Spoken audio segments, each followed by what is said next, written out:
So the new converter came in for Kathy's rig.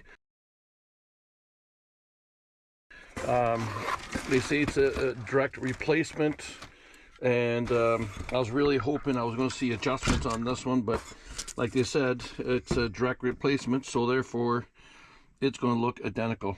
Anyways, just give me a second here to hook up a plug, and we'll do a test here. I'll be right back. Okay guys, I just put the plug on. She's plugged in, so let's see what we got for voltage. Right now the setting is for lead acid. You can see it, I can see it. All right, my white is my negative, my black is my positive. 13.66 volts, bang on. Let's flip the switch here to lithium.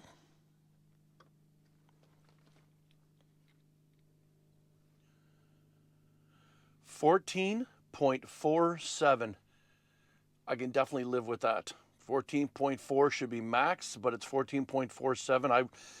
Technically I would like to see it sitting around 14.2 to 14.3. 14.4 is max, but 14.47, hopefully this thing's got a smart charger in it, so therefore it will just slowly drop the voltage as it gets closer to higher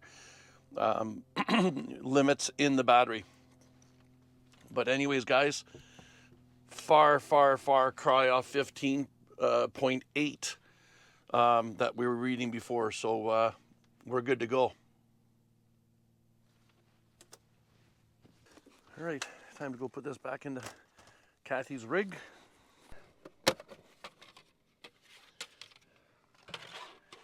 All righty. Glasses.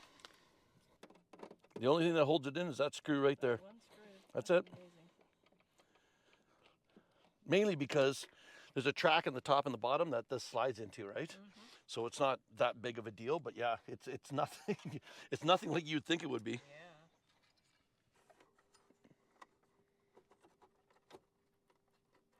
Like that. That's it. Yeah, it's definitely not complicated. All right, the first thing I'm going to hook up is 120 volts, just because there is no 120 volts before I hook up the other wires. Those go underneath, but we'll tuck them away in a minute. First one is the ground.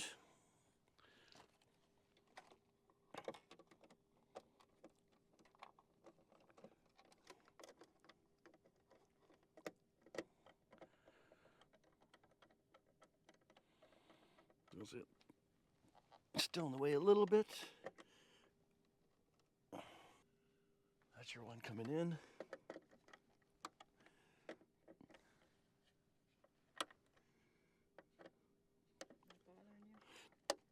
Squirrel!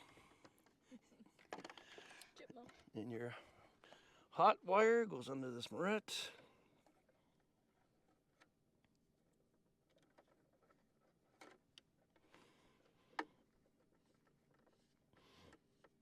Nice and tight. Okay, get these wires underneath here, like so.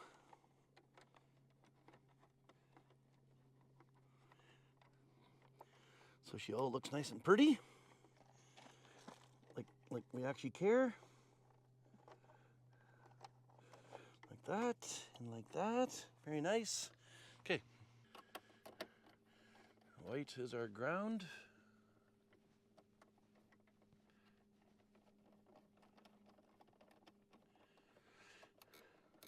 Or 12 negative, whichever you like to call it. Oh, Sparkies! Black is from our batteries. You can have that back. We're gonna tuck you in there like that, tuck you up there like that. Perfect, nothing in the way of the fan.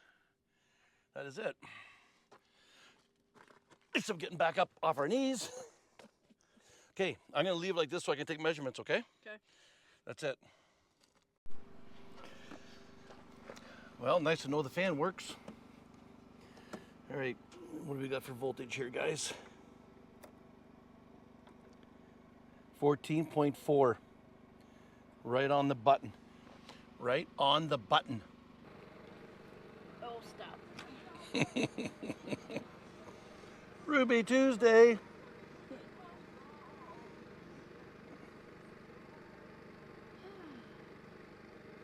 Can you actually make it all the way over here, hon? Well, yeah, you can. You can. What a good girl. What a good girlish. I think you guys can see that. So we're sitting at 14.28. It's saying it's already 100%. I'm going to do another hard reset on this. We got just 2.61 amps coming off the converter, and it's just the converter because I looked at the solar charge controller and it's reading 0 amps off it. Consumed amp hour, it's at 0 again. Like I said, I'm going to do another reset once this, I want to see if the current goes down. It may not shut totally off because there's going to be residual 12 volts coming off our panel for the fridge and stuff like that, right? So it probably won't come down to 0 amps. It might just stay at 1 amp. Just basically just to hold it where it is, but 14.29 volts is perfect. And we kind of lost connection. I don't know why her phone keeps doing that. There we go. Oh, there we go. It's picking it back up again. So yeah, 14.49643. So yeah, so if I go back one, there's her solar charge controller. You can see where it says current right there. It's 0. Power 0 watts. The batteries, it's saying it's 14.3. And if you look on the shunt, it's saying 14.29. You're never going to get every meter reading the exact same, but it should be extremely close. So we're sitting at 14.29. They say a fully charged lithium battery is 14.4 volts. But 14.29, if it's at 14.3, that would be extremely good. Like I said before, when the other time when we turned the generator on, it was at 15.4 volts, and the BMS on the battery shut it off from charging from overcharge. That's why I said to her, I says, you can't keep doing that. You're going to hurt your battery. So, okay, so I don't know if you noticed right there, it's 2.28 amps. Now it's going down to 2.3, or 0.23, 0.22. But see how it went back up a little bit? Now it's at 0.24. So I got a feeling it's kind of just going to balance around the 2 amp mark. Now it's going to drop down more. And now it's at 14.3, so that's absolutely perfect. So I'm going to do a hard reset on this battery, and I'm going to say state of charge is 100%. I'm going to say synchronized to 100%, yes. Okay, normal.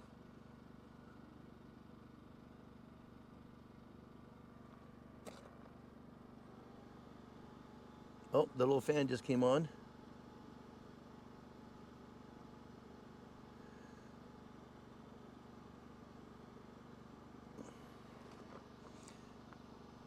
.5 amps.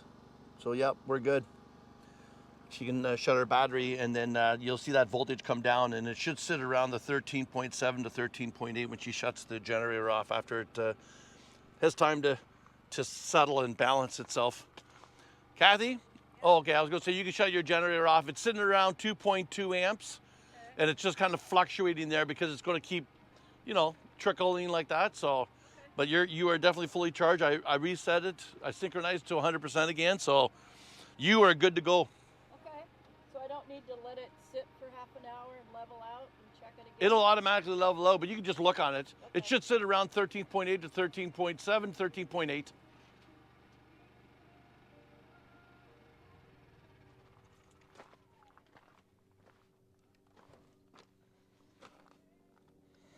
So you can see it already coming down.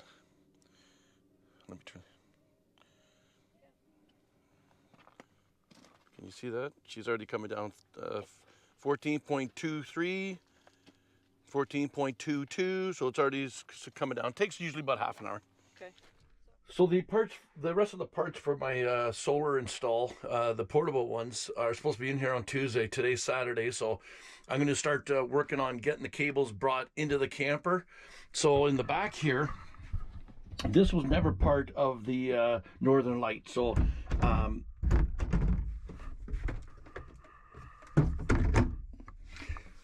this door here is the exact same door that's used up here in the bed area for this this hanging closet up here. And I ordered it from Northern Lite, and then they shipped it to me, and then I cut it in because this was the original battery compartment from the outside, of course, because it had lead acid batteries. So when I put this in here, I took the box out so you can see the original door, and there used to be a black plastic box because they were lead acid batteries, right? So they had to be contained so they can vent to the outside. I close all that off, obviously, and then I put another layer of 3/4 inch insulation on the inside here. So the wall up here, I'm gonna get a piece of plywood and mount it here, probably go right across that door because it's sealed off now, and then I'll mount the MPPT, which is right here. So it'll be mounted like that in the cupboard area over here. But I have to get into this compartment. So down here, let me get a light here. Okay, hold on here, guys. Okay, so this is the compartment here that I'm going to be can I get a camera in here? So see that plate right there, guys? That's the plate for my tie down. So you can see where I could come across here, and there's a big open space on that side. So that's the outside of the camper right there. That black round is the fiberglass. And then this is my compartment for the generator on the other side.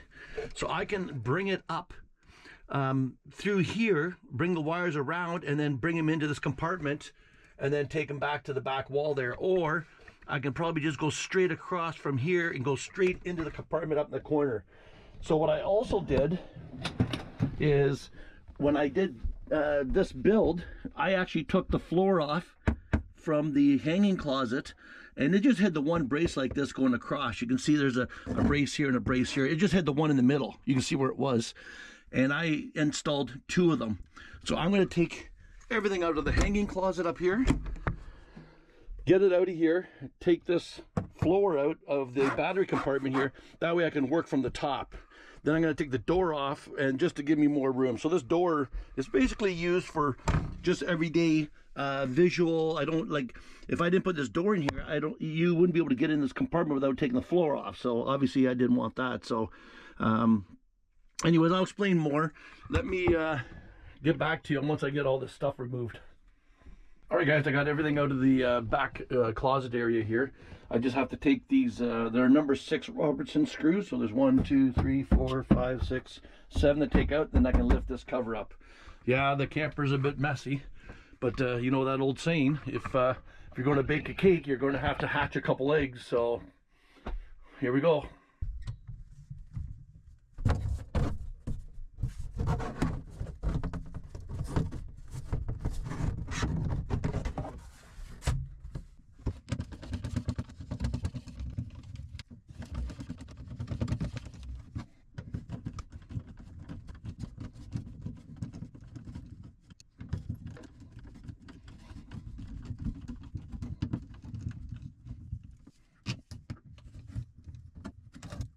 All right, guys, this is what it looks like here with the floor of the closet out.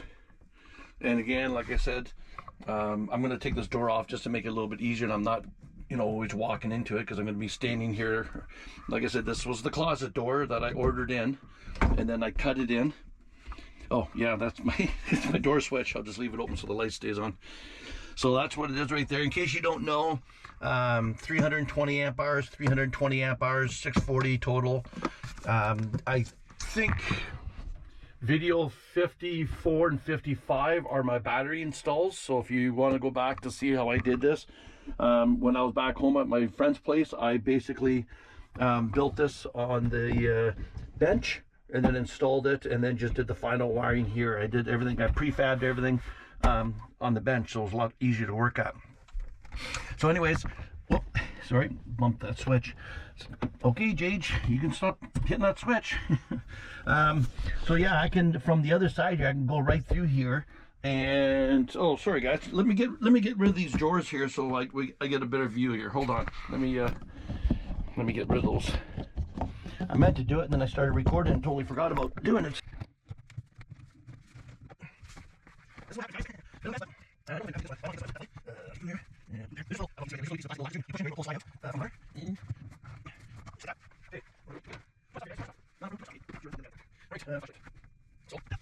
Bring you over here. So there's the plate, guys. So that plate there is for my tie down. That plate right there. And if we go on this side, remember outside I said there's that vent for the fridge? Oh, that's where that went. So you see that hose right there, guys? That's actually the drain for the fridge, and this sits on top of that little vent outside, and I'll show you again. So, and then there's our plate again for the tie down. So I can basically go between that vent and that plate. All right, guys, so where you saw that fridge vent coming down, there it is right there. And then there's the plate. And so this piece here it goes up right through this. This is just more of a decorative plate, but this goes all the way through to that other plate on the inside, and it's welded to it. So this is the area in here. Right in here is where I'm talking about drilling. You can see now what I was saying before is how tight between the curve of the camper and this plate. There's not enough room here. So I'm thinking of just kind of being in line with this just so it looks good, and just put it right there, right in the middle between the two of them. And that should be absolutely perfect spot right there. So that's my plan right now. And then of course this is the generator compartment, which you can see the box from the inside, and the electrical wire goes into that 1110 box right there, the one that says warning. And then this is on the inside, and you can see this is where the closet is on the inside. So now the next thing is not to lose my nerve and punch a hole in my fiberglass camper. It's not a natural thing to do. All right, guys, so this is actually what's going to be mounted, and this is going to go through the camper. So there's the leads, and that's the plug. So it'll sit like this on the fiberglass. I don't have the screws that I want to put in here, but I do have the sealant. That is it. Now what I want to do too is I want to put a fuse on this line.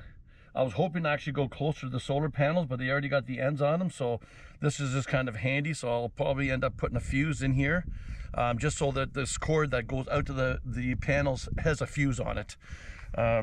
Probably a 20 amp fuse, because I believe I'm going to be getting around 10 to 12 amps off the solar panels in full direct sunlight. So I'll probably just put an inline fuse of 20 amps. And this of course will go into a 2-pole breaker, because from your solar panels disconnect before it goes into the MPPT, you got to break both phases, both lines on a DC circuit like that, and make sure it's a DC fuse. It's harder to break, it's harder to extinguish an arc. You know, when you open up something, then there's power there, there's going to be an arc, and it's harder on DC than it is on AC. Another story. Anyways, so that's my plan. Probably mount it like that, so this is towards the outside, so the boot will come down like this, and then you plug it in, and then when the boot goes back up, it kind of sits like this, I think. Or I might go this way, so the wind hits it in this direction here. Yeah, I might actually go that way. That'll be towards the front of the truck, back of the truck. So as the wind goes by, like if I go this way, the wind actually might catch that and open up the boot. If I go this way, it might just stay nice and closed like that when I'm traveling. Guys, this is one thing at a time. Anyways, so time to drill. Drill, baby, drill. Sorry if I offend some people.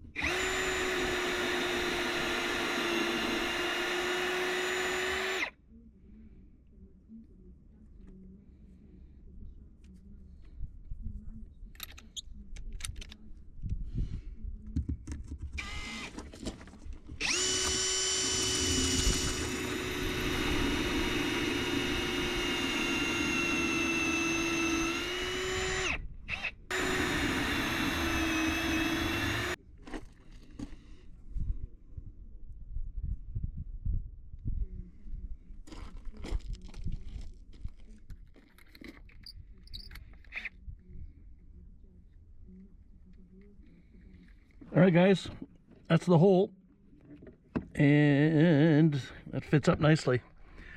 So basically, that's kind of the reference I'm going to have it sitting at right there. Can you guys see that pretty good? So I have to get some screws, and I have the sealant already. I just don't have the screws to go up through this. So there's a very thick piece of plywood, like at least a 3/4 inch, could even be a 1-inch piece of plywood that's above that, right? Because the plate for my tie down here goes on that piece of plywood.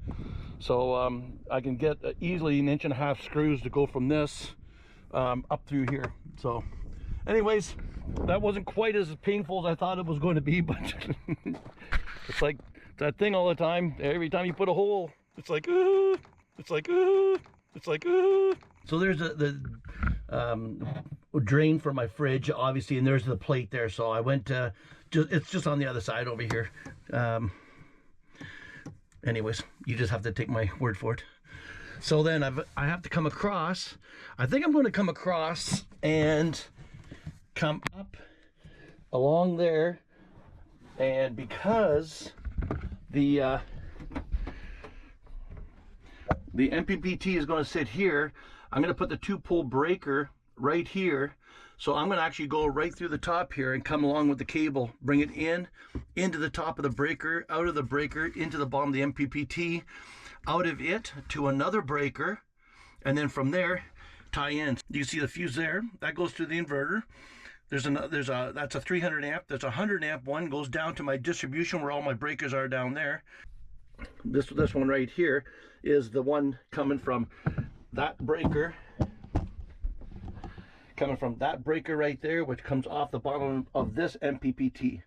So that two-pole breaker there, that's the one coming from the ones that are mounted on the top of my camper. Then that breaker goes, the wire comes up and bolts onto that bus bar.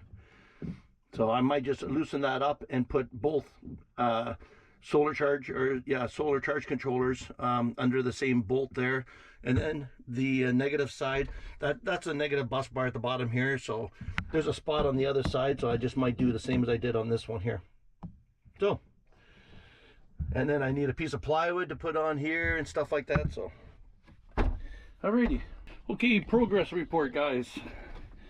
Here's my cable. So you can see where I brought it in right there. This is Belden cable, and this is a number 10 Belden cable, 10 gauge, so it's good for 30 amps. So I have to go outside and make the connection on the plug, mainly because if I would have connected it to that tail and then try to bring it in, I would have had pretty well an impossible job to get it up on the back here, all the way up behind this plywood and come out this hole. So I definitely wanted gravity to be my friend. So I was, whoops, sorry guys, hold on the tripod, hold on the tripod. Whoop, geez, now the mic fell off. Oh, come on. Okay, I think we're back together again. So I drilled the hole from here, shoved the wire in, of course it's gonna fall, and I was able to take it from there, bring it underneath. So between that divider here, there's a gap underneath. So I was able, I'm not doing a very good job, guys, I'm sorry. Where's my flashlight? There it is. Look at the mess I got here, guys. Unbelievable. Yeah, so there's a gap underneath here, guys, where the wires, some of the wires run underneath. And then I was able to pull the cable from underneath and then reach with my hand and shove it down to the hole to the outside. So I have to make the connection to the tail with a crimp on, heat sleeve, and the whole 9 yards, and then shove it back up inside. Okay, that's what we got to do now, is go outside and do that connection. And then I'm going to get a measurement for the piece of plywood I want here. Slip in the town to pick up the screws I need to hold that cover on. I never thought about it when I bought it at the solar place. I bought that connector, but it didn't come with screws. Now, I should have said, well, where's the 4 screws that's going to hold this on? But hindsight. Don't go out there without your glasses, JJ. You end up just coming back in. She's a little bit windy today, so I'm hoping I'll be able to crimp that on without the wind blowing it out on me. What do we got in here for heat shrink? Oh, I'm gonna have to go in the trailer and look for some heat shrink. I got some, I just don't know. It's not in that case there, but there's the cable there, guys. So I gotta strip some off of there and then crimp the tail on, which is right here, and then shove it back up inside. So I gotta go find some heat shrink. I don't really need heat shrink, I guess. This is going to be inside the camper, so when I put the butt splices on there and I could just wrap it with electrical tape, I don't really need heat shrink. Actually, I just may do that. It's all inside the camper anyway, so yeah. Frig it. The heck with it.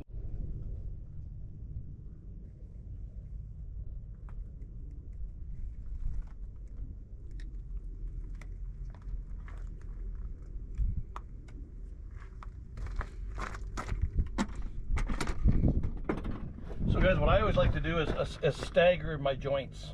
So I'm going to do one here, and I'll do one at that end over here.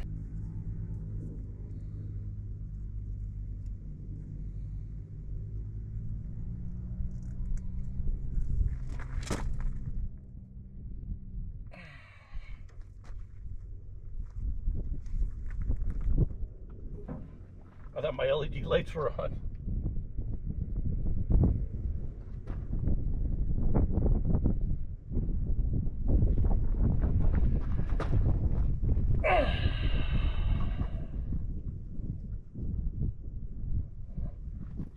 Where did I put the tail, guys? What did I do with it?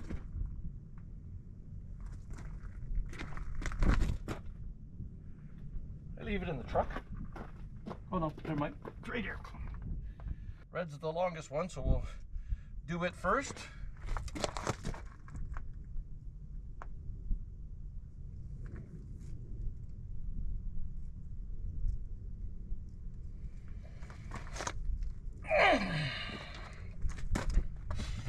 You got to make that sound. That's when you know you got a good crimp. A little bit more of a trimmy. Just a smidge of trimmy. No garbage in the desert, guys. No garbage in the desert.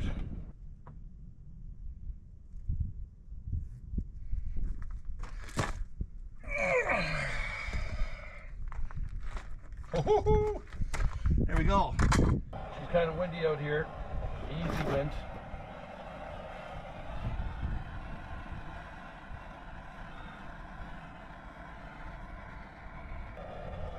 Just a little bit of heat at a time, and then all of a sudden you're going to see it just drop. Just like that. So those are heat shrinkable ones, guys, that has glue in them.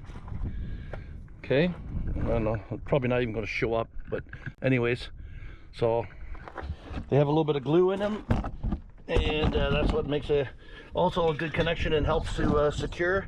Again, this is just going inside the camper, so I'm not worried about doing the heat shrink over top. Just a nice coil of electron tape will be more than sufficient. When you see the other connections that come from the company, they just use the old style, you know, butt connectors that you see, or any other connector, but they're not even heat shrink. So this will be beautiful. Oh, and that's one thing I didn't show. I guess I didn't show you. There's a reason why I stagger them, guys. I should have done it first, but I'm not going to take it apart now. So one butt is there, and you can see the end right where my fingernail is, and then the other one starts right there. So they're not across from they're not directly across from each other. They're staggered. That way it does a neater job. It doesn't really add a whole lot of girth to the splice, and it keeps the two connections apart from each other. So, yeah. And then we're just going to do a layer all the way down to the connector, or the connection point.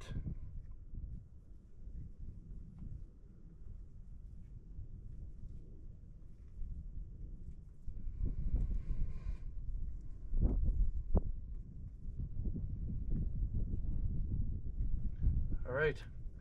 Just like that, guys. Shove that back up inside. And like I said, I have sealant for that, but for now, until I get the screws and everything, I'm just going to put a piece of tape across it, like that, just to hold it up there. All right, guys, I'm going to mark and drill these holes, and then I picked up some screws that didn't have colored screws. I was hoping for like a dark screw, but I got the next best thing, which is stainless steel. I apologize for the wind. It is actually a windy day out here today, so the sound on this thing's not probably going to do a very good job. Anyways, oh, look at that. Kathy's back. She actually drove into Blythe to get us plywood. She wanted some plywood too, so she got us some plywood. Anyways, I'm going to drill these holes, and then I'll bring you back when I'm done.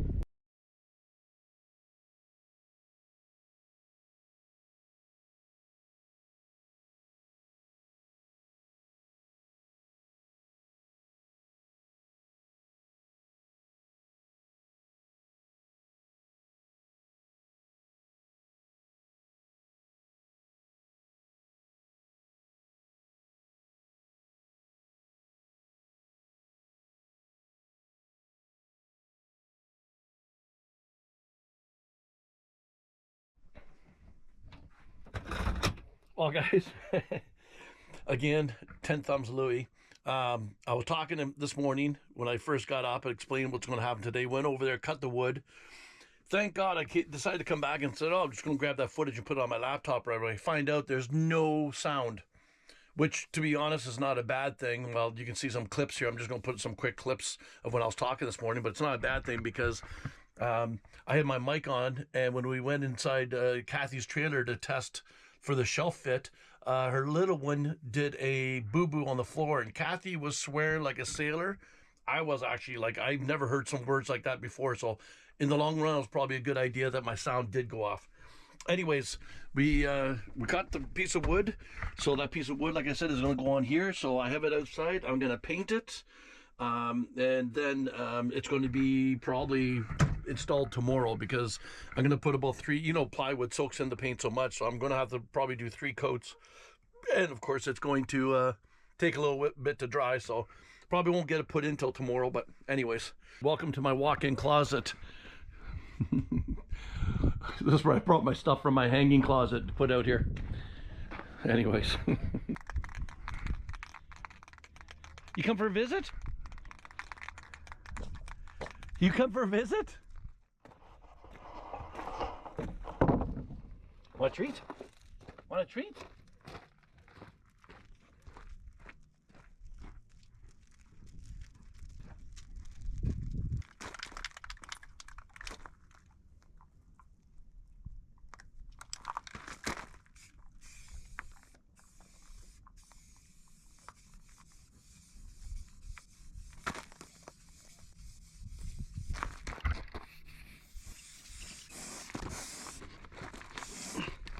So it's been 2 days, guys, since the last time I recorded anything. I have the, oh, you just have to excuse the stuff I piled back in there. So I have the plywood installed. It's a 1/4 inch. Kathy went to Blythe to pick up some plywood because she wanted to put some shelving unit in her trailer. So I was able to get a, and that's a 2 foot by 2 foot. So this is 2 feet by 2 feet. So I was able to get a piece from that last chunk that she had, and this is where the MPPT is going to get mounted. And here's the wire here coming from outside plug. It's going to go into a 2-pole breaker. I know I mentioned this before. You have to break both the positive and negative off your solar panels, and it has to be a DC breaker because the arc is harder to break than if it was just an AC breaker in your house panel. And that's, like I said before, a total different topic.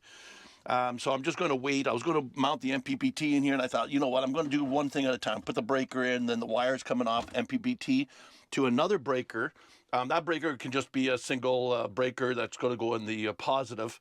And then there's my 1,000 amp bus bar, basically. There's my fuse that goes to my inverter, and my fuse that goes down to the bottom of my resettable breakers, like my Happy Jack, and the other breakers like my fridge, DC breaker and stuff like that. That was in a, if you go to the video install that I did on my batteries, I explained all that. But so what I'm going to do is supposedly, I say supposedly, off Amazon, the rest of the parts are supposed to be in today. So what I thought I was going to do is, or I am going to do is, I'm going to, remember I wanted to extend or move my safety chains from my trailer, mainly because the arms of my distribution hitch, the one bracket I want to raise up, and I'm going to show you that in about a second. Let's just go out there now. So just before we go over to the trailer, there's my plug right there. So that's going to be the plug that my solar panels get mounted into. So that's done. But let's go over to the trailer and let me show you what I'm going to do here. Oh, before I do that, I see a bag sitting out here. Better get it before the wind does. What is it? Oh no, that's not the, that's the wrapping that the wood comes in. So the brackets that come off my distribution hitch, I want to raise this L bracket up one notch, but they hit right here. So I want to remove these, and I'm going to use the two bottom bolts here for my jack, and then I have a U-bolt, basically like a muffler clamp. I'm going to install it here and then run the chains through it. That way it'll keep the chains underneath the trailer and not flopping around. This is just strictly to hold the chains there. It has nothing to do with holding the chains on the trailer. Anyways, I'm going to raise, how's my cactus doing? Looks like it needs some water. But you're gonna have to come out here.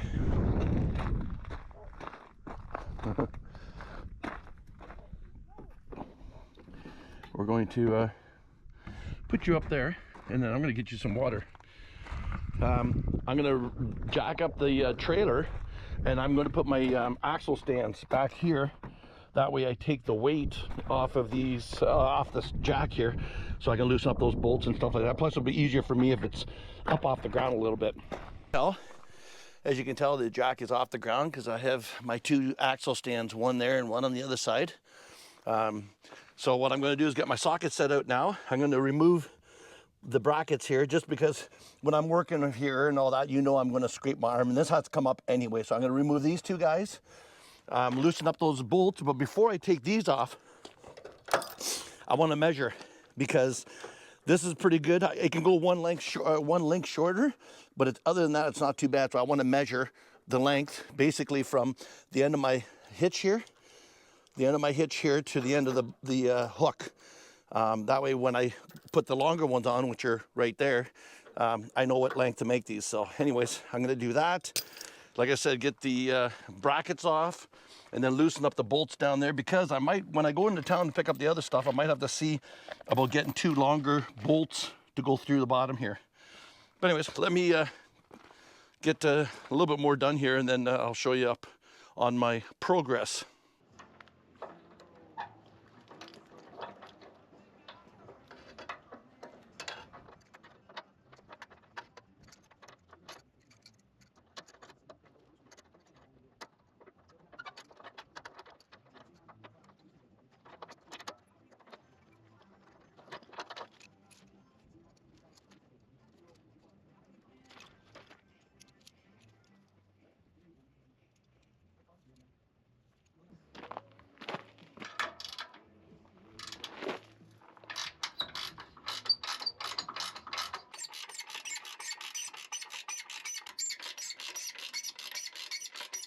Okay guys, so I got the brackets off.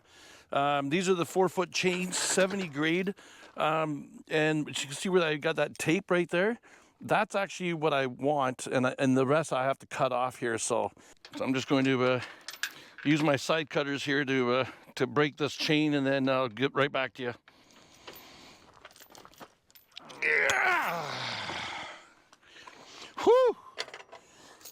Well guys, that took a little bit of work with the old side cutters here, but anyways, I took a little bit of forearm strength right there. 5/16 70 grade chain with a pair of side cutters.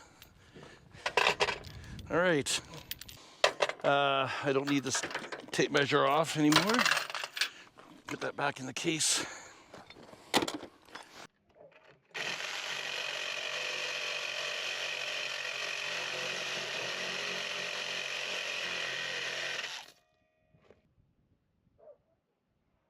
Okay, guys, there's the chains mounted. Yep, I think you can see that. So I was able to even get another washer over top of the chain, and then the nut. And you can see there's lots of thread on the other side of that nut. They're nylon nuts, so they're good to go. 1/2-inch bolts with a nylon nut, which would be plenty of strong enough. They go, they're the ones that hold on my jack. You can see the bolts right there going through the piece of angle iron there. For the very, very unlikely chance of this coming off, I would rather go off the bolts from my jack than one off the hitch. That's just me though, which I don't know. I've had trailers all my life. Everything from, well, just about everything we pulled had safety chains on it, and right down to a little utility trailer, to boats, to everything, horse trailers, everything. I have never, ever lost a trailer before, like have it come off the hitch on the vehicle and then hang on those chains. I don't know, has anybody even heard, or you guys ever happened, or anybody you've seen? I haven't. But anyways, so the next plan of my little idea here is, because these chains now, they're the same length basically as the old ones, except the old ones were attached here, and I did this for the arms coming across here so they wouldn't hit. Because I don't want this much chain like from there to there flopping around, and this has nothing to do with the safety, guys, or it's going to hold it, but I bought this little clamp here, and I'm going to drill 2 holes. I'm starting to think I should have got a wider one.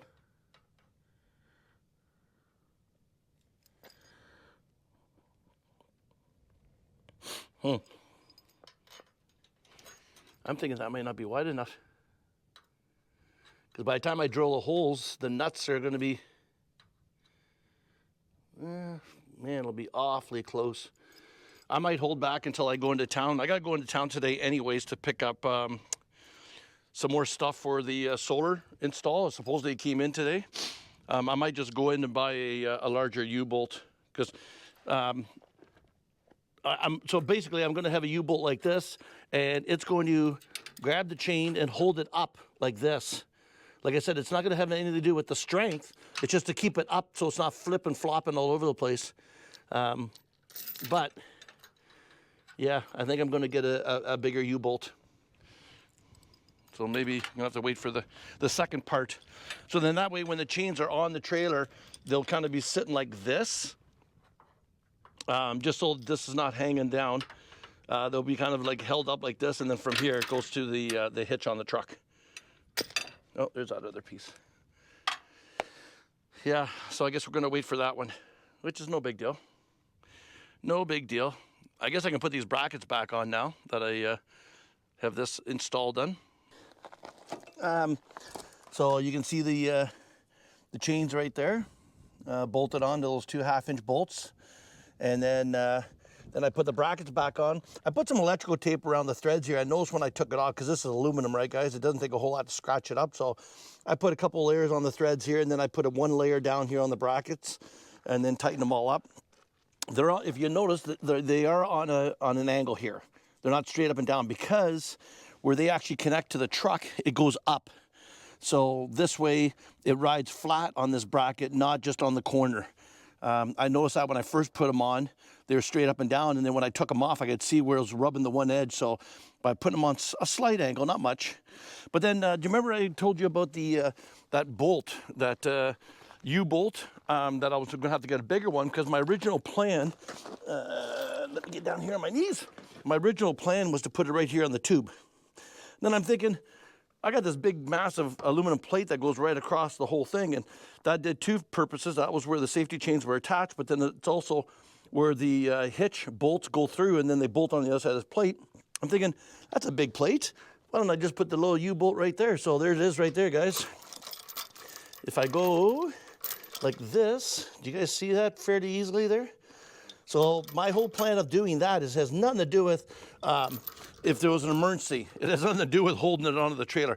It's just that because now the chains go all the way to the back here, that's a long distance from bolting there all the way to my truck, they'd be just swinging all over the place. So this is just strictly just to keep it from here to there, and then it's just attached it just to keep this from flip-flopping all the way. That's the only reason why I did that. Like I said, it has nothing to do, if there's an emergency, it's going to rip that little U-bolt off, which is fine. If I got bigger problems if that U-bolt, if I have to replace that U-bolt, but that's just so then there's not that much chain going all the way to the back. And yeah, so that's it. This job here is done. And look at that, I even got a nice little spot there to stick the chains on when they're not in use. How pretty is that? Come on, people. All right, so that job is done. So I can put this block back underneath it. And now,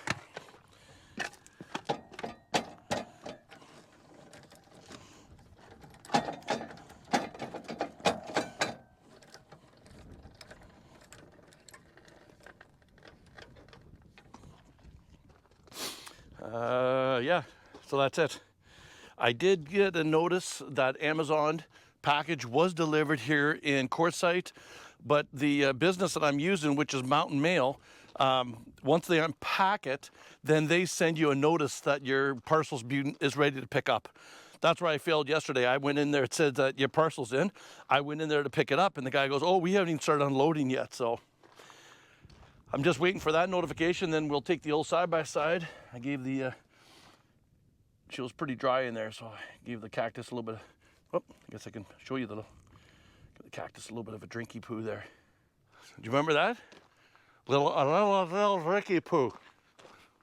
Trailer Park Boys. No? Mr. Leahy. Remember you used to always say Randy Bobandy? Hell of an actor. Sad his passing, but anyways. Well, guys, I kind of screwed up. I got the notification yesterday on my phone, and it just said Amazon delivery. Never thought nothing of it. And so Moon Mountain is this mailing service that I'm using here. And he says when they unpack their deliveries, he said, we'll send you out a text message saying your order's ready to be picked up. So I waited all day yesterday and nothing. So I woke up this morning and I thought, well, you know what, I'm just going to get on my phone and look. So I clicked on it. And so just from the page without opening, it says Amazon delivery. And I just, of course, did my assumption, opened it up, and it said Amazon delivery delayed. I'm like, oh, crap. So the breakers, the two breakers I need, and the kit for putting the MC4 connectors together, all that stuff is not going to be here, they said, till Wednesday. Or sorry, till Saturday, and today's Wednesday. Now, Moon Mountain's only open from 8 till noon on Saturday, so unless it gets delivered first thing in the morning, I probably won't see it till Monday. If I known that, I wouldn't even started this project in the camper right now, just because I got stuff still all over the place. Anyways, it is what it is, but regardless, my original plan yesterday was I'm going to do my laundry, I'm going to go into town, get a shower. I'm out of water. So the last time I filled my fresh water tank, and that was when I was in Pahrump. So that's 3 weeks ago. So I am physically out of water now. I still have jugs of water for drinking, but I have nothing in my tank, so I can't take a shower here. So I'm going to go into town, the laundromat there, they have showers for $11. So I'm going to have a shower and then do my laundry right at the exact same time. I got my bedding here and I got my clothes. So I'm gonna at least get that done. So you can tell right now it's an overcast day, and it is not warm right now. Hopefully it warms up a little bit, but I think it's like 50 right now, or 10 degrees Celsius. So yeah. But anyways, we're gonna go into town, get a shower in, do some laundry, and the roll of cable. So when I ordered the panels, the portable panels, I ordered a 50-foot roll of extension cable for it. Oh, quail. I don't know if the camera picked it up or not. So it's in. It's been in actually for 3 days, so I will go pick it up. Not that I can use it, but I might as well go pick it up because it's going to go between my panels and that new plug I put on the outside of the camper there. So that way I'll be able to, you know, put them out here anywhere and hit the sun, which is right now behind those clouds. That's what I might have to do too, is when I get back, is get my generator out and put the generator back on the camper, because when I had it running the other day, I only had, oh, that reminds me, thank you. My jerry can for the generator is empty, or pretty close to being empty. So I might as well take it in and get fill that up. Go into my walk-in closet and knock that down. Yeah, it's empty.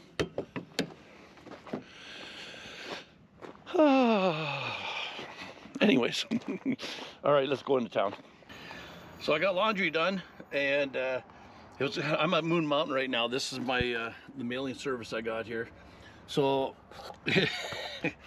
last night I got a notification that there's 2 parcels, but they're going to be delayed till the 31st, which is a Saturday, which is this Saturday coming up. Then I'm in doing laundry, and my phone goes off to tell me that the parcels are out for delivery, and then about 10 minutes later, it said it was delivered. Now, of course, like I said before, because it's UPS and they don't get to unpack right away, probably in about an hour, hour and a half, I'll probably get notification to come back and pick up those other 2 boxes. But they went from being delivered today to tell me it's not going to be delivered till the 31st, which is 4 days from now, to saying it's delivered. So whatever. Laundry's done, shower's done, picked up 1 parcel. I'm going to go fill up that jerry can, probably go out there and start the generator, because I think I was down to 45% this morning on my battery. So and then I'm not 100% sure. I'll probably end up coming back into town if the parcels are in, but let's get gas and then head back to the camp. Well, I picked up a little bit of lunch. I thought instead of driving back to the camper, what a perfect spot to have a little bite. We got a little picnic table here, a couple phantoms sitting there. Oh, there's a better table over there. Club Project Garden. Yeah, bird crap all over that one. Let's walk over to this one over here. In its day, those were bad boys.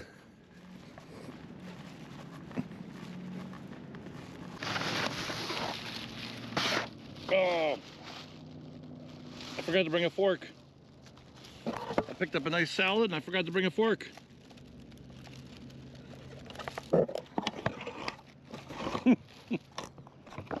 Really, Jage?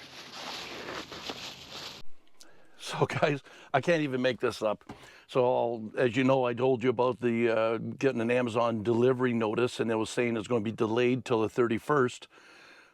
Yesterday, the same day, it was around 2 o'clock in the afternoon that Amazon said it's been delivered. I'm thinking, like, just like 6 hours prior to that, you said it was delayed.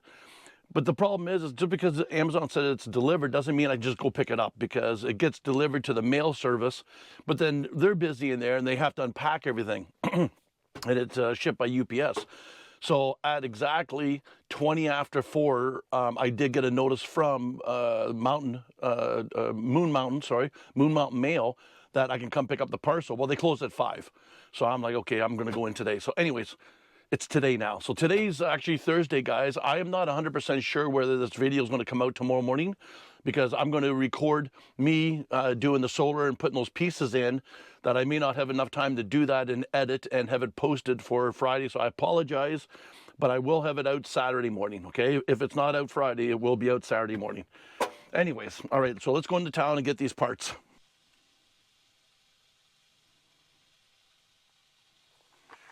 So guys, this is a sensor for your propane. And when I was in Prompt at TSC, Dave, I think that's, if I'm not mistaken, it was Dave that told me about this. He had a Northern Lite. And Kathy uses these, Mopika, and they seem to be, they're very, very happy with them. So I thought, you know what? Instead of guessing about this, it shows up on an app right on your phone, and it tells you what the what the percentage of your tanks are. It also came with these, guess snaps on the bottom of the tank. So let's just move those over there for now. Not sure what's in this guy here. Oh, okay, perfect. There's my 2-pole breaker, guys, for the solar panel. You want a 2-pole DC breaker, and you want to break the positive and negative. I won't be using these, to be honest, because the wires are going to go straight in. You'll see when I'm done. But anyways, they came with the wires. Extremely reasonable. I think it was $18. It even came with some extra ends and the tool to tighten up the connectors, and even a little bit of electrical tape. Look at that. Yeah, isn't that cute? And operating instructions. Okay, that's that box. I won't destroy the box in case something has to be returned. This one, sorry guys, I'm cooking up some bacon for a little brekkie.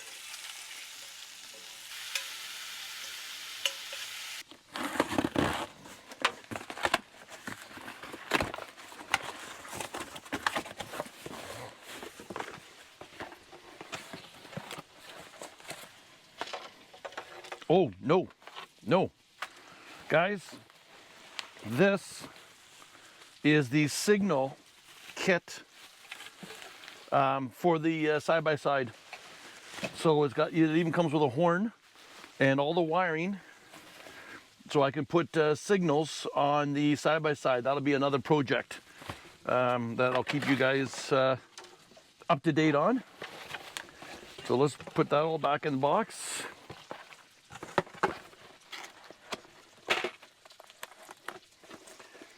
Again, we'll just put you down here. So, okay, that's the kit right there. So this is the kit for the crimping tool and the ends. Circuit breaker. So on the load side of the MPPT, you just have to break the one line, so the positive. So I have, it came 2 to a pack. So anyways, we're gonna put one of those breakers. 2 30-amp breakers. Oh, and this is the little display that you can mount for the propane tanks.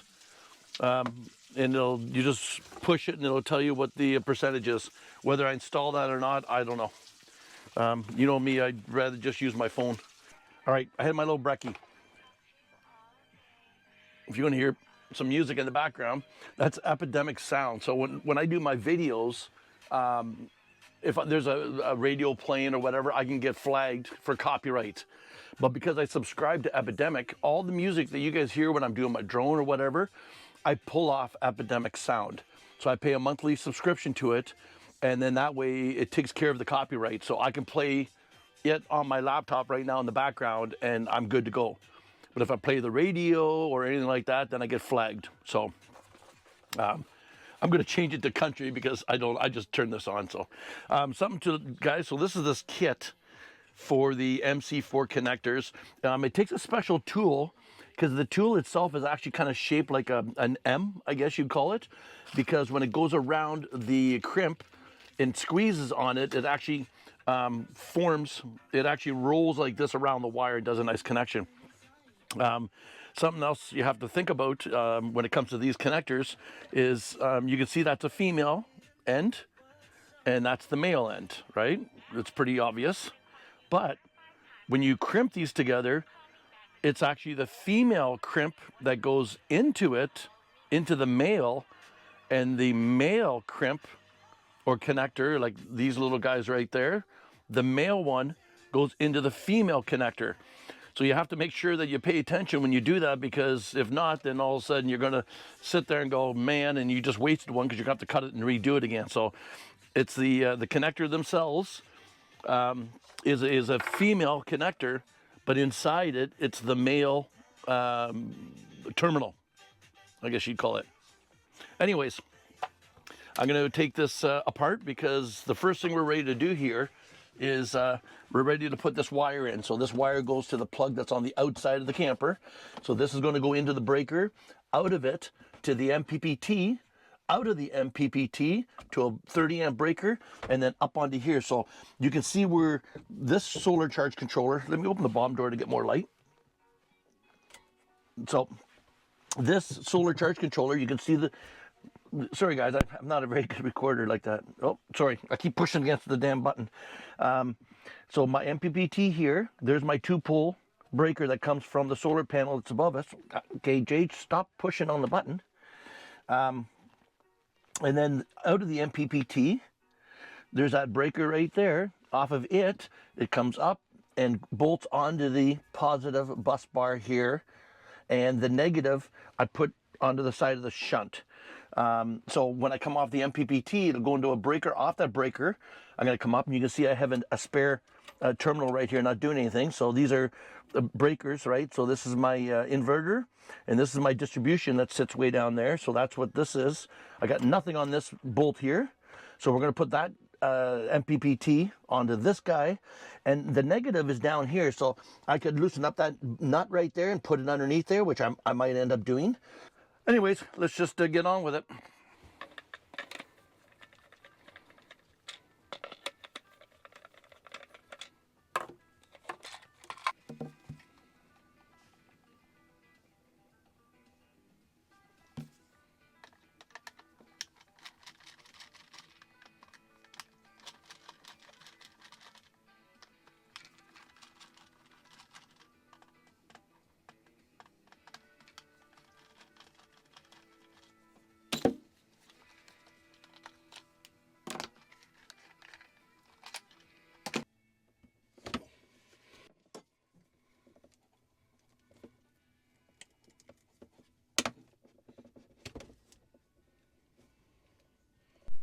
So as you can tell, guys, the red wire is on my right-hand side. The black obviously is on the left. So I'm going to put the outgoing wire in and do it that way too. It does. The breaker doesn't care.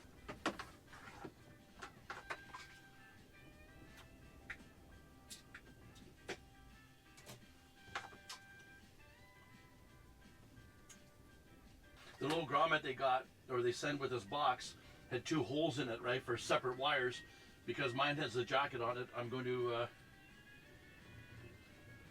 cut that out in the middle, so that will slide like that over top of my black jacket, if that makes sense.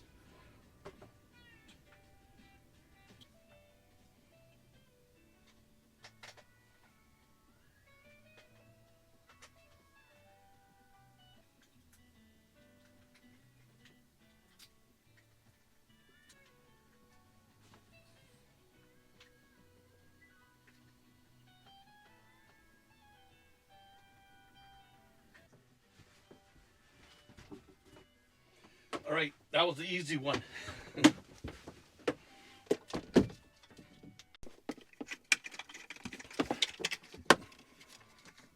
Sorry guys, when I was at the table, I forgot the mic is sitting beside me here. It's not on my shirt, so when I was talking, you probably didn't hear, but so yeah, there's the grommet with just the 2 holes in it. I don't know if you can see that. And I got to cut that out because the wire is solid, so let me do a little trimming here. To be honest, because this is not outside and there's no stress on it, I don't even really need those. I could have just came out of the box and put a clamp, but they're on there, so let's just make her look pretty. Okay, there we are, guys. So basically like that, come across into the MPPT. Let me just get that mounted. And of course, like everything else, US, Phillips, garbage, Robertson screws are the best out there. I know they're made in Canada, so they're probably not going to be bought down here. You can get them at Home Depot and those big places, but in Quartzsite here, all they have is Phillips. So it's just going to be a pain in the butt. But anyways, have to put some tape around it to hold the screw on. Wouldn't have to do that if it was a Robertson. So I'm thinking right about there should be good.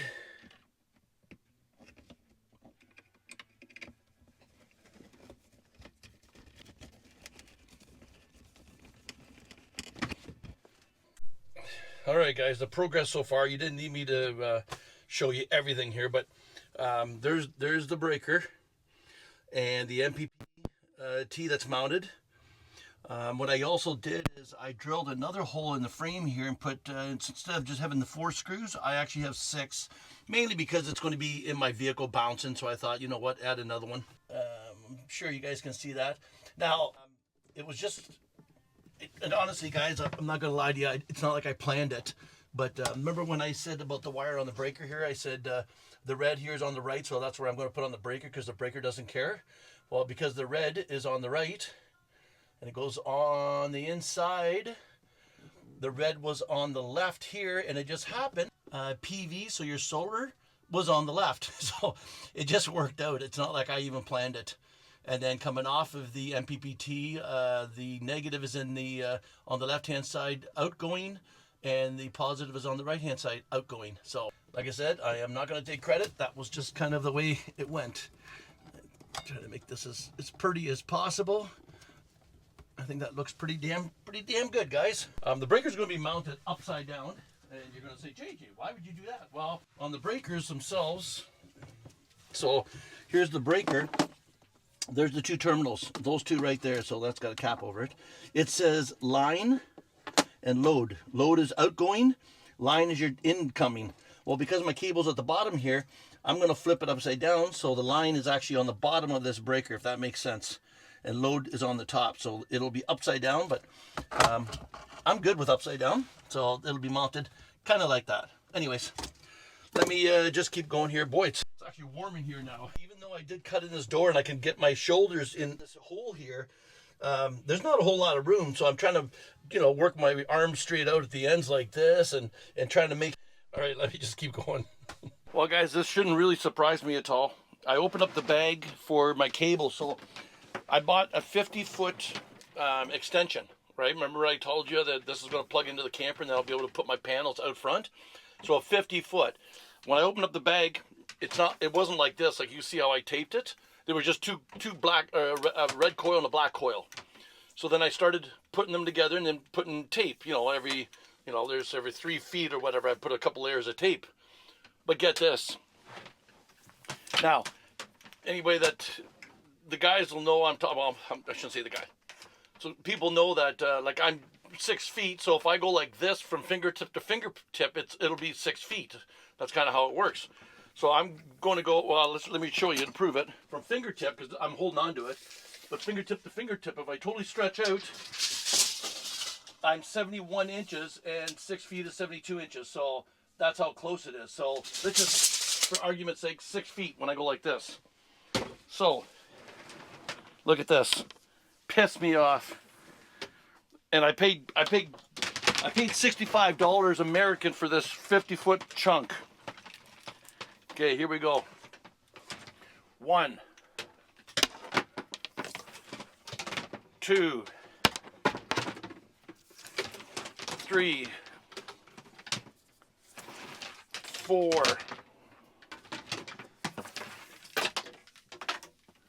5, and that's the black.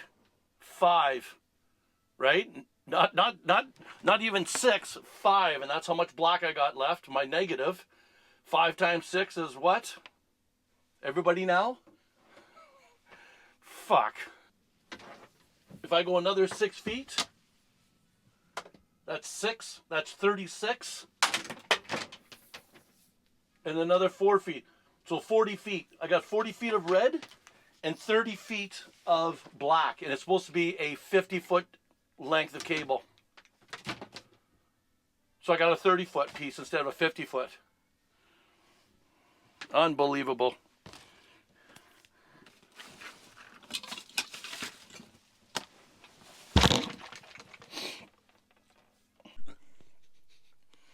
Well, guys, obviously because of the cable, there's my black cable right there. You can see it.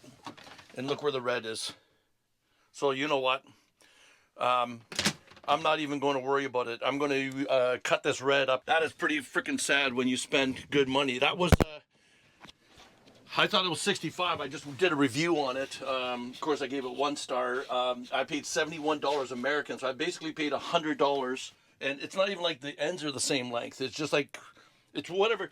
To me, it's like the guy's in the back room and they just measure it off and, oh, well, the roll ended. That's all he's going to get. Basically is what it is. They shove it in a bag and out the door. Not freaking happy. Anyways. All right, guys, I'm done the install. Like I said before, the disappointment in that cable. But anyways, so what I'm going to do is I'm going to get my solar panel, and I bought a inline fuse holder, and right off the panels, instead of going right into the cable, I'm going to put this inline fuse, so that way it's fused coming straight out of the panels, if that makes sense, and I'll show you when I'm done. All right, guys, so on the solar panel, the positive that's coming off is this one. So it's the male with a female insert, and that's the one that's coming off the panel. So this is mounted to the panel. So therefore, on my fuse holder, which I'm going to have one of each anyway, so it doesn't really matter which way I put this fuse holder, but we're going to need the, so that's the pair right there. So we're going to undo the clip, pull them apart. So we're going to need the female end, okay, with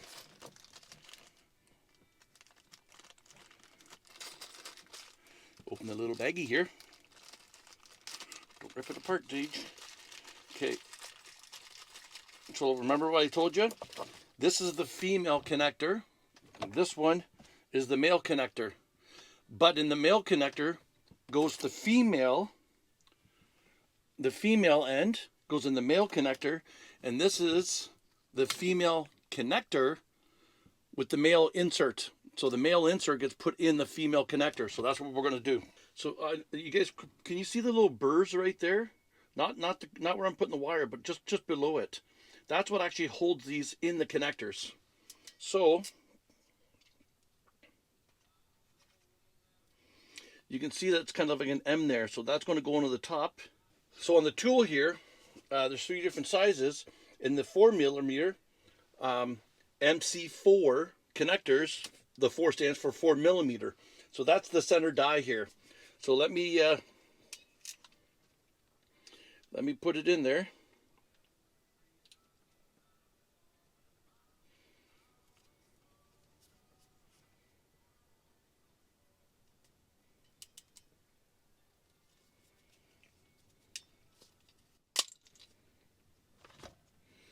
And it crimps and folds those 2 tabs around the wire. And that's what holds it on.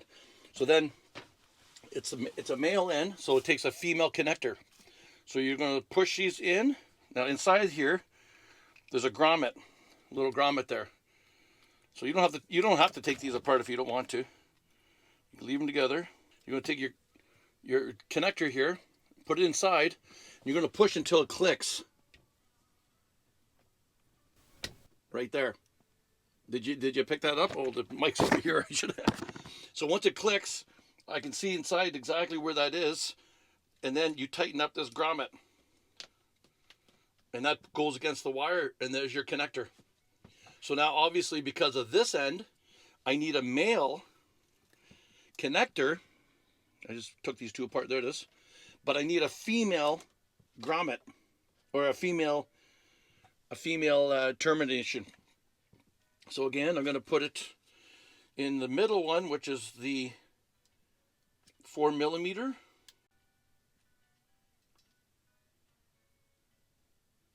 Like that. Slide the wire in. Squeeze. I don't know if that's going to show up there, but if you look really close where the wire is, you'll see how those 2 end flanges kind of went like this around the wire. Does that make, can you see that, guys? So then I'm going to take my male, because it's got a female end, the male and the female, put it in until you hear it click. I'm going to put the mic real close here, so you can hear it click. Okay, so that's going to be plugged in. Now, this is the end that goes into the camper. So, which now I got to put an end on this guy because they screwed me. But anyways,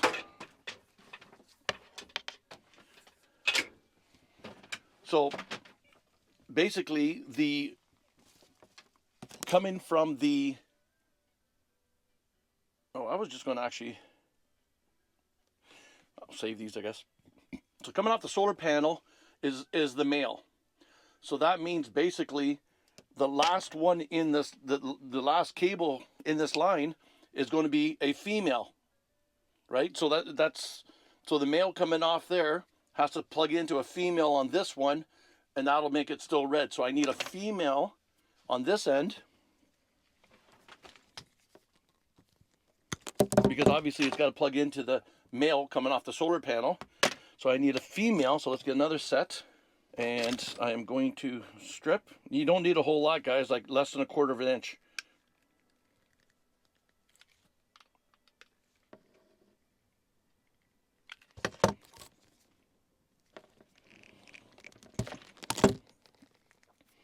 So that's the male with a female end, comes off the solar panel. So that means to accept that end, I need a female with a male end, which is that guy right there. Same thing again. Let's put this guy in the crimper. Whoops.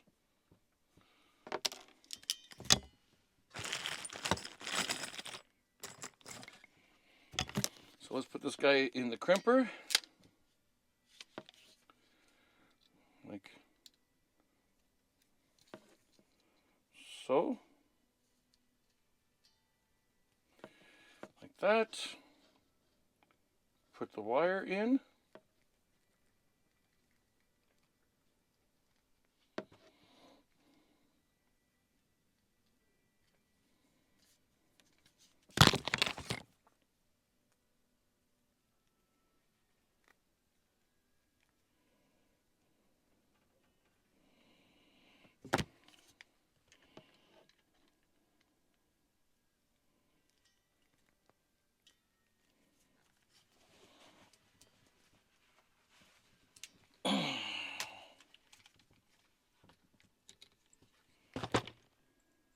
Nice.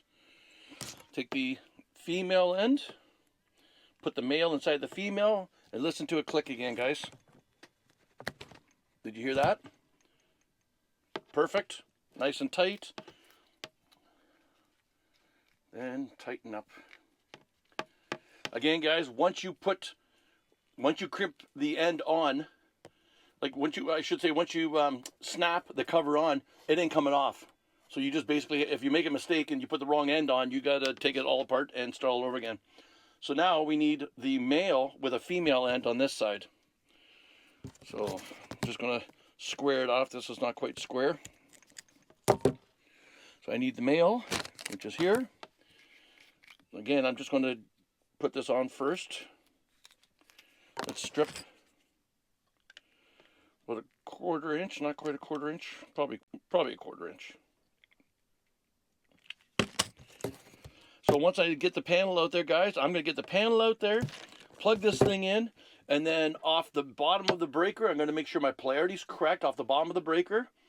And then I'm going to check to make sure that everything else is going to the battery is the proper connection.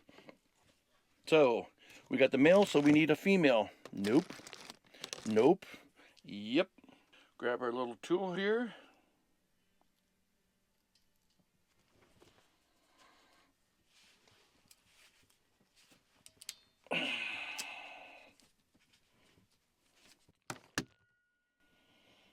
Can you see? Whoop! Can you see the connection there, guys? See how the flaps, the wings actually roll around to the wire. And again, let's put it in the male connector. There. I'm sure you heard that. Tighten up the grommet. That just makes sure that the rain and water that stays out of there. Okay. That's it. Oh, sorry. I'm ahead of myself, guys. Because of this shoddy Amazon person, I have to put an end on here. I might as well put some tape around this end right there. How disappointed. You pay good money and you don't even get like a foot, 2 feet. I wouldn't even freaking bat at an eye when you're talking 15 feet, and they're not even the same length. When you're talking 15 feet, that to me is just absolutely no excuse and very, very bad. So I have a female, so obviously this is the male. Now I need the female. Nope.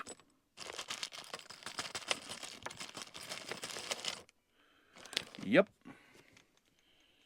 Put the female end on.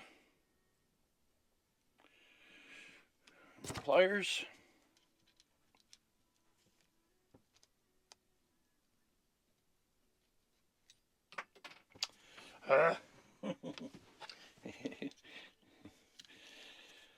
Fingers are not like they used to be, guys. All right, let's get you started first.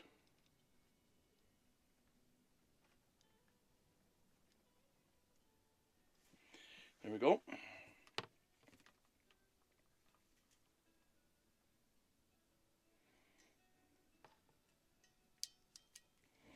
The fingers or the eyes are not like they used to be.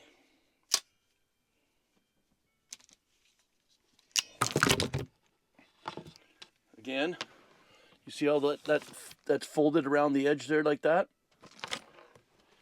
And because that's the female, so basically this will fit into either one. So you got to make sure that you know, once it snaps on, she ain't coming off. I just had it here a second ago. There it is. So a female, I need a male. Put it in. Oh, nice snap. Get the grommet up there.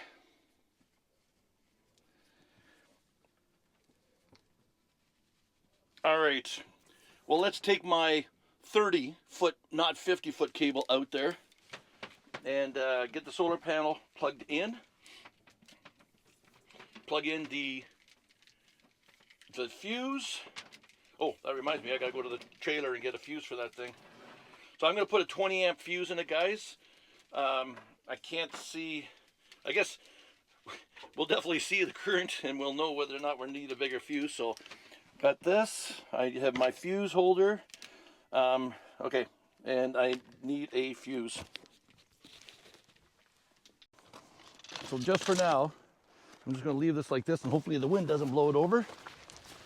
It's gonna be hard to keep all this nice and clean because of the wind, but I'm gonna put this down on this side. In case something happens, at least it'll fall on the cover. Okay, so I'm gonna take my meter. You guys see that? I think so. I'm gonna take my meter, guys, and come right off the panel. I guess I better bring you guys down. So you're not just taking my word for it. Okay.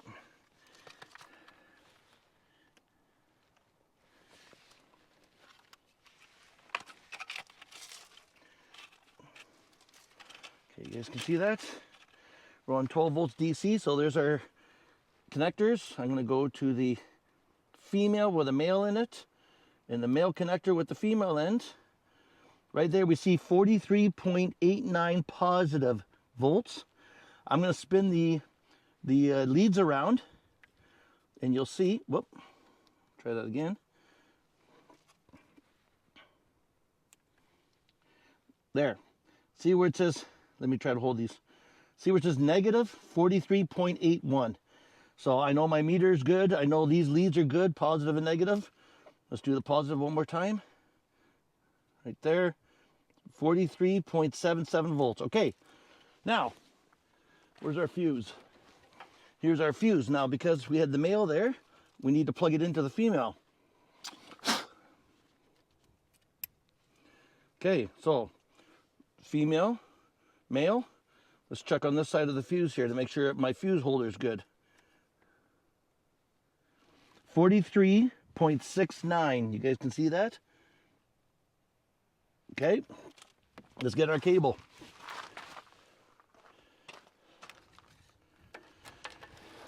Oh, you know what, guys? I forgot to bring the tail out that plugs into the camper. Doesn't matter. So we need the female positive, which is right there, because that's what's... try to keep you guys in the loop here. So we need the female positive, because that's the male coming off there. So that'll plug into the female positive, like that. Then our negative goes into our male of our cable, like that. So they're both plugged in. There's the male and female. Again, let's go to the black cable. I have total faith, but you know what? 43.53. So goes to show you our voltage drop already, guys. We were at 43.60, and now we're at 43.51. Let me go in the camper, get the tail that's going to plug into the camper, and we'll plug it into the camper like that. And we are now plugged into the camper. All right, let's go into the camper and slowly start closing our, start closing the equipment and see if we got some current coming in.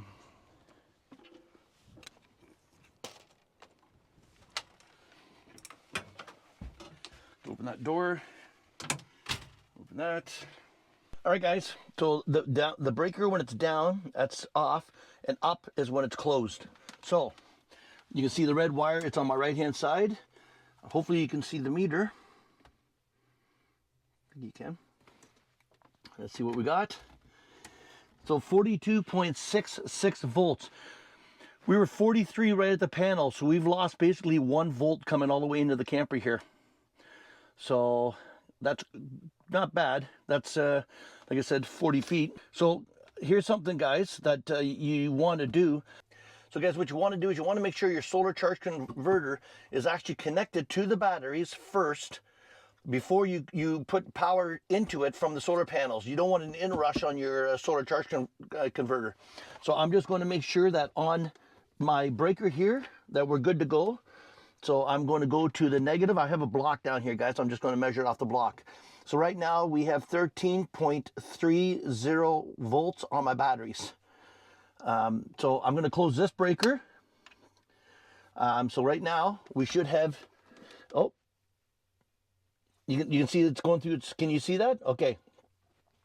It went through its lights, and now it says run. So this is positive from the battery, negative from the battery, negative from the solar panels, PV, and positive from the solar.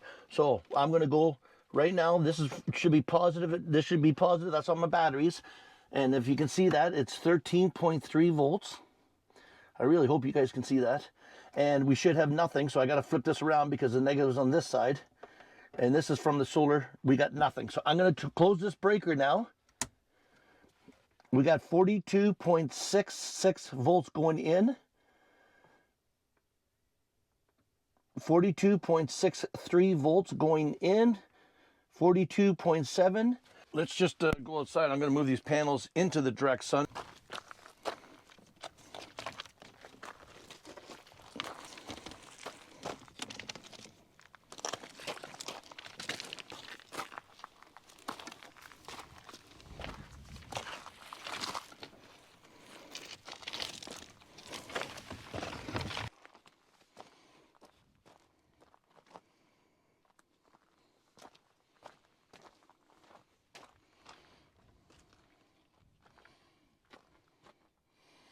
Okay, so I just moved it, guys, and now we are sitting at 27 amps, and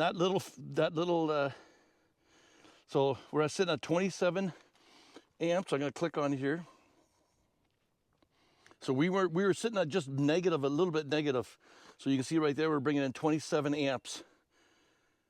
So we're bringing 6 in from the other solar panels on the roof. And so these ones are bringing in, if we're bringing in 6, so we're bringing in 21 amps off these panels right here. Now I got to figure out how to get on the Bluetooth of that.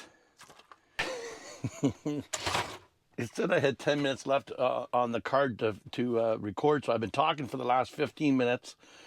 And I just noticed that on the very top, the time wasn't changing. So on the top of my screen, the screen that's looking at me right now, not the back screen, but this one, it shows you like how many seconds you've been recording. Well, anyways, I wasn't paying attention, and it never moved. So I'm gonna have to do it all over again. Anyways, it was 3:30 when I first recorded it, guys, because I showed you guys the time. Now it's 10 to 4, so 20 minutes ago. The right now the sun is like right there, but it's actually not as strong as it was earlier. And there's the solar panels there, guys. But they are in the sun. Oh, fly shoot, fly just flew in. Which I was very surprised. There's flies out here, and there's even moths and everything. I don't know.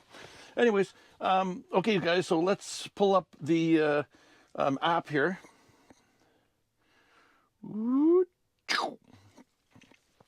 Okay, guys.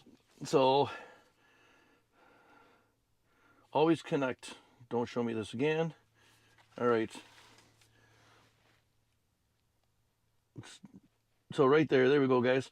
So right now we have 39.2 volts coming in, or that, I should say, yeah, coming in from the solar panels. 341 watts. So these are 450 watt panels. Internal temperature is 37 degrees Celsius. So what I'm going to do is I'm actually going to go to my shunt on my system, and it says 21.55, 21. So right up there, guys. 21.6 amps. My solar charge controller from my panels on the roof, whoops, sorry guys, are 4 amps. So basically I have 21 amps, subtract the 4 amps, so I got 17 amps, but that's not including what I'm using. Okay, so don't forget, that's not what, so you have to subtract. Right now I'm getting in more, but my inverter's off. And stuff like, sorry, my inverter's off. My inverter's on. Plus, I was charging my laptop and stuff like that. So I'm probably drawing 5 amps. So right now, I'd be over 30 amps coming in, which is incredible. So tomorrow, I can't wait till tomorrow, because I'm going to set this thing out. Actually, I probably won't even shut them tonight. I'll just leave them out there. And then we're going to find out exactly how quickly she charges in a day. That'll be awesome when I use my electricity, which you guys know, I use my electricity to heat up my hot water. The girls bought me that machine there for the French press for my birthday, so I have been using it. So that uses water, but when I don't have a coffee or whatever, I'm just lazy, I'll still use my Keurig machine. But yeah, so we're bringing in power, guys. So when I first turned this on, we were at 85%, and now we're at 87%. So in like 20 minutes, because it was 3:30 when so basically in 20 minutes, let's say half an hour, I went up 2% on my batteries. Don't forget, they're 640 amp hour batteries, so it takes a little bit to charge them. Anyways, I'm very happy with that. Very happy with that. Let me see here. Okay, so let's do that. I'm going to shut my inverter off, and you're going to see where it says 21 right there. Whoops. Okay, well, you can, I guess, go to that screen if you'd like to.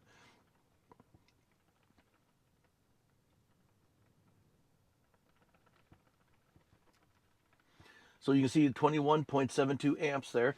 I'm going to shut the inverter off. See how it went up? So right now, that's all. So that I'm going to shut this off.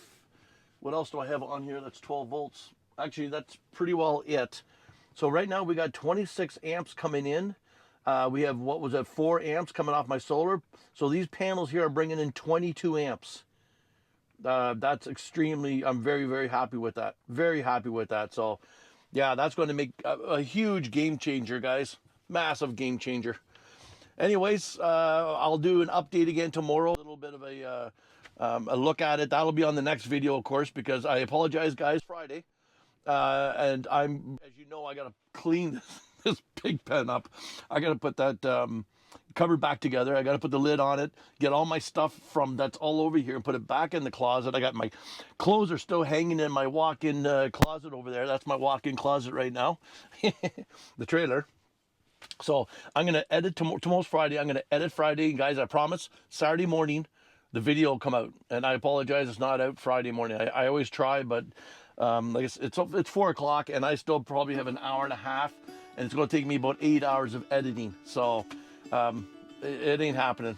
So anyways, that's it, guys. So like I said, we got 26 amps coming in. You can see that on there. And the day's almost over. Like in another hour, the sun's gone. So I am very, very, very happy. I'm disappointed in that cable.